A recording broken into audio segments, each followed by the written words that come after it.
There is a reason that Christopher Ruoccio's Sun Eater series doesn't read like most contemporary popular science fiction. And it is more than the scope, the ambition, or the operatic scale of what he's attempting. It is the voice. Christopher Ruocchio has a rare ability to be intensely descriptive without becoming verbose. He chooses his details carefully, often focusing on emotion over mechanics. And that's what gives his writing a sense of gravity without excess. We are invited to sit with his world building rather than having world building thrust upon us. And I think that this is most apparent in Hadrian's internal monologue.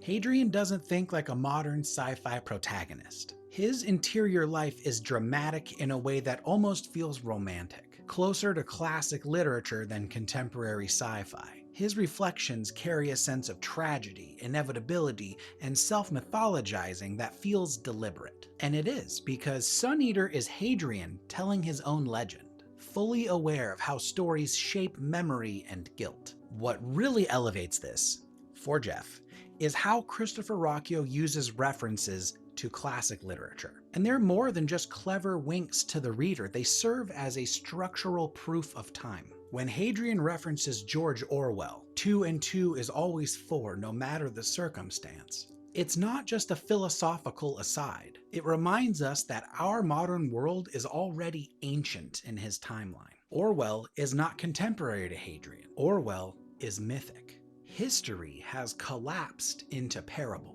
The same is true when Ruocchio references the Sword of Damocles or the Ship of Theseus. When Hadrian considers humanity replacing its own body parts piece by piece, the question is not framed as futuristic. It's framed as eternal. Identity, continuity, and the self are problems that have always plagued humanity, even when technology changes. There's a moment in Howling Dark when Hadrian compares a place to Oberon's court. This place is beautiful, strange, dangerous, in a way that feels enchanted when Hadrian is expecting it to be infernal. That choice matters because it shows us how Hadrian interprets the universe, not through science alone, but through story. We see this again in references to Merlin's tree and Cid Arthur, names that evoke legend, not fact. Ruocchio constantly blurs the line between history and myth, and in doing so reinforces the idea that time has rendered everything symbolic.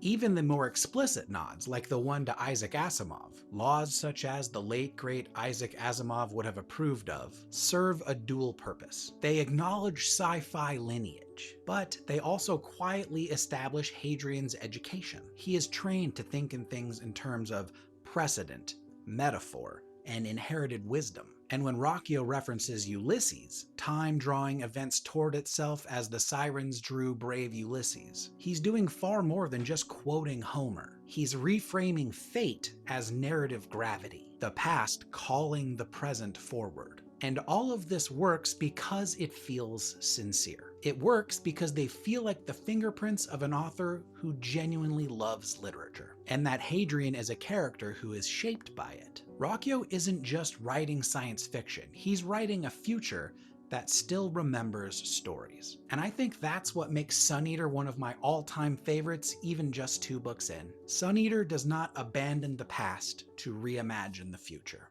Bye.